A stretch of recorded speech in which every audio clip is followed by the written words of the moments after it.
Okay, well, I think I'd just rather hear the players talk than anything else. I mean, the game, I think it kind of speaks for itself.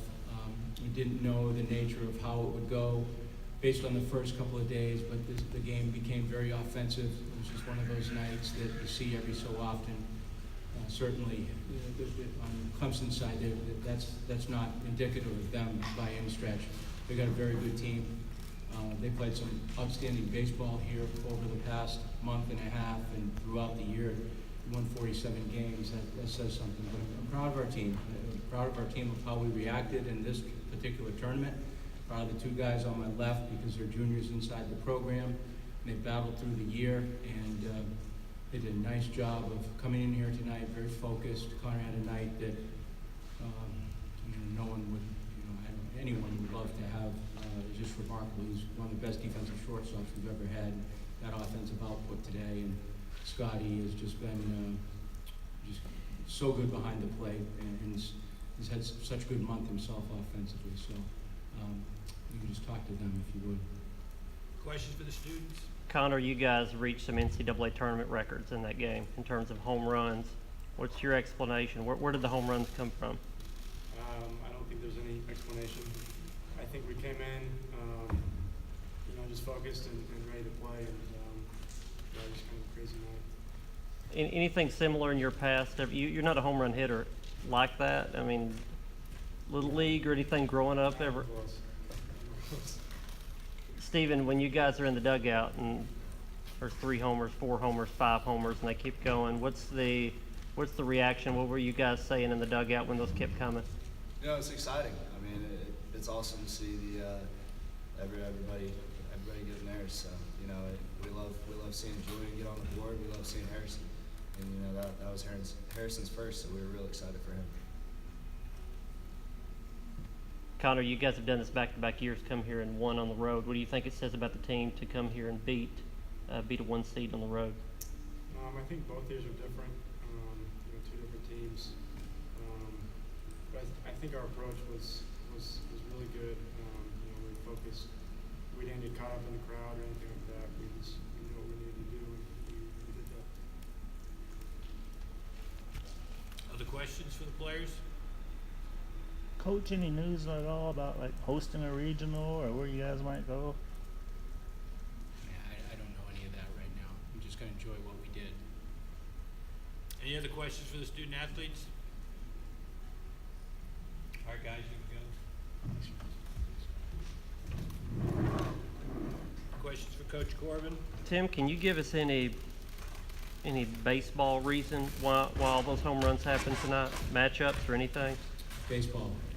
Just one of those things. I mean, it can happen every so often. I've been on the other side of that too, and it's no fun. And but from an offensive standpoint, we just had a lot of kids who were very aggressive.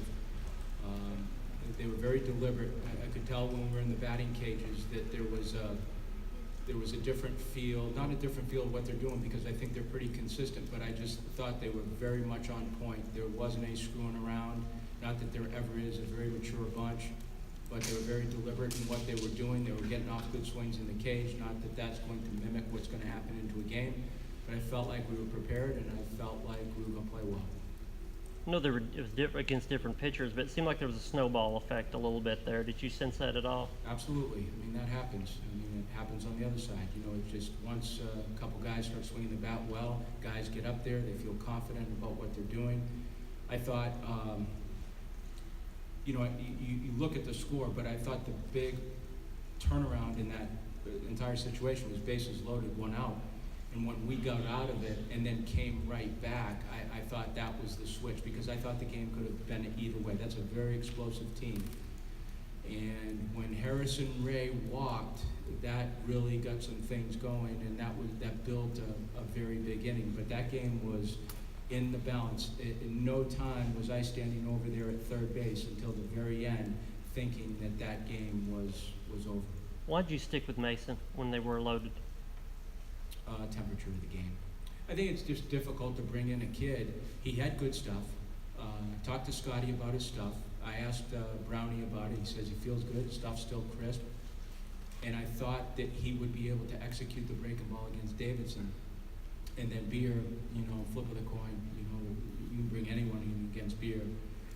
it's going to be a tough matchup. But I just thought the temperature of the game would have been too difficult to bring in a reliever at that point, and I think at least Mason deserved the opportunity to try to get himself out of it. Coach, as an opposing coach, what's it like preparing for Seth Beard, having him in the other lineup going up against him? It's very difficult. It's a huge presence in the box. You have to really pay attention to pitches. He's got great coverage. He misfires on the ball and still he'll hit a ball out. He's just we haven't seen a lot of hitters. I haven't seen a lot of hitters like that in the last 16 years I've been at Vanderbilt. You know, he changes the scoreboard with one swing of the bat. He's had an incredible career. One way or the other, whatever happens with him from a draft standpoint, but boy, he's a heck of a player. And they got a lot of good players on that team. Williams, I congratulated him after just the standpoint, and that kid's talking throughout the whole game. He's had a tremendous career himself, but he's a senior. He's staying in the game the entire time. He's communicating the entire time. Give him a lot of credit. But this is a very good Clemson team that we were able to beat. Any other questions? Coach, thanks very much. Thank you. Coach.